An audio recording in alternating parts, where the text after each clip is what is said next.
বাংলাদেশের রাজনীতি এখন পুরোপুরি উত্তপ্ত হয়ে উঠেছে।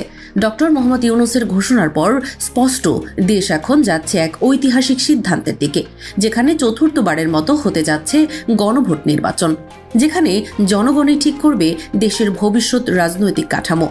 আসন্ন গণভোটকে কেন্দ্র করে তৈরি হয়েছে নতুন উত্তেজনা, আর সেই হিসাব নিকাশেই এগিয়ে যাচ্ছে জামায়াত আর পিছিয়ে পড়ছে বিএনপি। জুলাই সনদ প্রকাশের সাথে সাথে দেশের রাজনৈতিক মানচিত্র যেন নতুনভাবে আঁকা শুরু হয়েছে। দীর্ঘদিনের বিরোধ, ক্ষমতার কেন্দ্রীয়করণ এবং স্বৈরশাসনের পুনরাবৃত্তি ঠেকাতে এই সনদকে একটি বড় ধরনের রাজনৈতিক জাম্প হিসেবে দেখা হচ্ছে। তত্ত্বাবধায়ক সরকারের অধীনে নির্বাচন আয়োজনের দাবি বহু বছর ধরেই দেশের রাজনীতিতে জনমতের কেন্দ্রবিন্দুতে ছিল। এবার গণভোটের মাধ্যমে প্রথমবারের মতো এই সিদ্ধান্ত নেওয়ার ক্ষমতা সরাসরি দেওয়া হচ্ছে জনগণকে। এতে যেমন রাজনৈতিক দলেরা বাধ্য হবে জনগণের রায় গ্রহণ করতে, তেমনি আগামী দিনের নির্বাচন ব্যবস্থায় যোগ হবে স্বচ্ছতা এবং আস্থার নতুন মাত্রা। এদিকে সংসদের উচ্চকক্ষে পিআর পদ্ধতি পুনঃপ্রবর্তনের সিদ্ধান্তকে অনেকেই জামায়াতে ইসলামীর বড় ধরনের কৌশলগত সাফল্য বলে মনে করছেন। বিএনপি যদিও দাবি করছে এই অর্জন তাদের চাপের ফল, বাস্তবে দেখা যাচ্ছে বিষয়টি তাদের স্বপ্নের বিপরীত দিকেই গেছে। বিএনপি চাইছিল সংসদের দুই কক্ষই দলগত প্রভাবে নিয়ন্ত্রণযোগ্য থাকুক, যাতে ক্ষমতায় এলে তারা একচেটিয়া প্রভাব বজায় রাখতে পারে। কিন্তু উচ্চকক্ষে পিআরের অন্তর্ভুক্তি তাদের সেই পরিকল্পনায় বড় বাধা হয়ে দাঁড়িয়েছে। আরও লক্ষণীয় বিষয় হল, জামায়াত সহ অন্যান্য রাজনৈতিক দল চাইছিল আগে গণভোট তারপর নির্বাচন, কিন্তু সরকার সিদ্ধান্ত নিল দুটোই একই দিনে অনুষ্ঠিত হবে।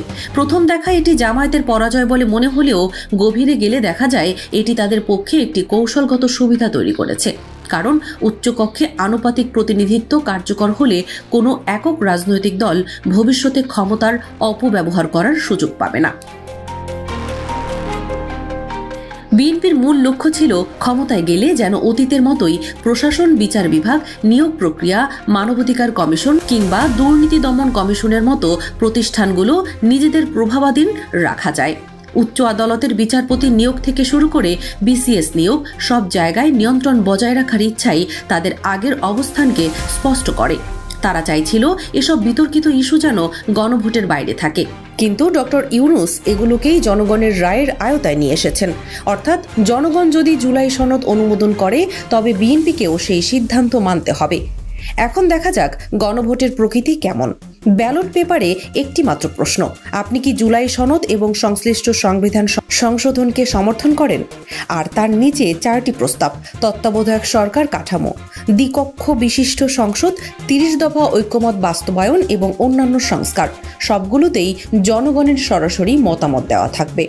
জনগণ হ্যাঁ ভোট দিলে দেশের শাসন ব্যবস্থায় বড় ধরনের পরিবর্তন আসবে, আর যদি না ভোট প্রাধান্য পায় তবে স্থিতাবস্থা থেকে কিছুই এগোবে না। বর্তমান পরিস্থিতিতে রাজনৈতিক সমীকরণ অদ্ভুতভাবে মিলছে আওয়ামী লীগ এবং বিএনপির মাঝে। দুই দলই প্রচার করছে গণভোটে না ভোট দিন। ছাত্রদল ও বিএনপির অফিসিয়ালি প্ল্যাটফর্মেও না ভোটের প্রচার এখন তুঙ্গে। অথচ সংস্কারের প্রধান সুবিধাভোগী হবে বিরোধী দলগুলোই, বিশেষ করে জামায়াতে ইসলামী। বিএনপি 40% ভোট পেয়ে ক্ষমতায় গেলেও উচ্চকক্ষে 60% আসন চলে যাবে বিরোধীদের হাতে। সংবিধান সংশোধনের মতো বড় সিদ্ধান্ত নিতে গেলে সেই উচ্চকক্ষেই হয়ে উঠবে ফ্যাসিবাদ প্রতিরোধের সবচেয়ে বড় প্রাচীর। যাই হোক, এবার দেশের মানুষই ঠিক করবে ভবিষ্যতের রাজনৈতিক গতিপথ কোন দিকে যাবে। গণভোটের ফলাফল নির্ধারণ করবে বাংলাদেশ কি পরিবর্তনের পথে এগোবে নাকি পুরনো অচলায়তনের দিকেই ফিরবে। ইতিহাসের এই সন্ধিক্ষণে দেশের রাজনৈতিক নিয়তি এখন জনগণের হাতেই।